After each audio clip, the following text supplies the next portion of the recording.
This is an example solution for section 7.1, problem 28.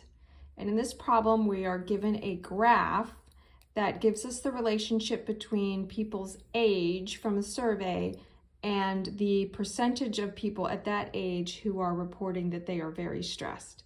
And in the graph that's given, you have two given points where the first number in the point is the age because it comes from the x-axis. And the second number in each of these points is the percentage that reported stressed. So I've just taken the points that were provided in the graph in this problem, and I've written them as ordered pairs. Part A is to find the slope. So I have two ordered pairs that came from my graph. Again, the first number represents age, the second number represents percentage stressed. So we have a formula for slope, which we use the letter M for slope, and the formula is y2, or the second y minus the first y. X2 stands for the second x minus the first x. So in my points, the second y is 26. So second y minus the first y is 46.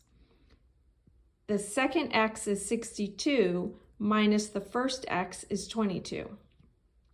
So 26 minus 46 is actually a negative 20. 62 minus 22 is a positive 40.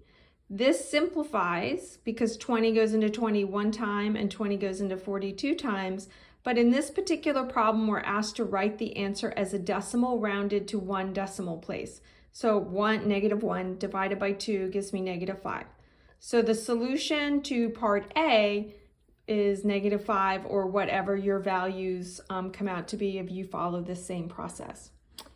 For part B, we are asked to now take this negative 5 and interpret it in the context of the problem.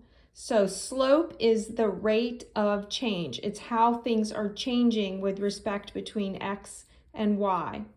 So the statement that we're given is for each year of aging. So remember, that's our x value.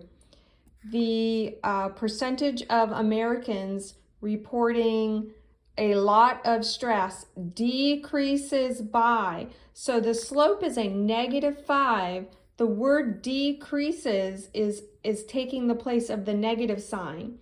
So when you fill in the blank, you're only going to fill in the value of the slope because, again, the decrease is taking care of the negative. Contrast that with the second part of the statement, the rate of change is. Well, notice we don't have the word decrease here.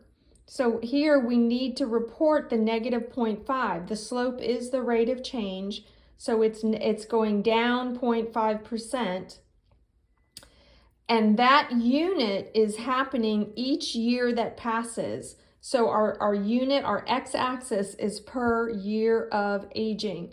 So the rate of change is always based on whatever the units are on the x-axis. So because going back to the original graph, the x-axis is age, that's why it's based on how the year of aging is changing. So that is number 28.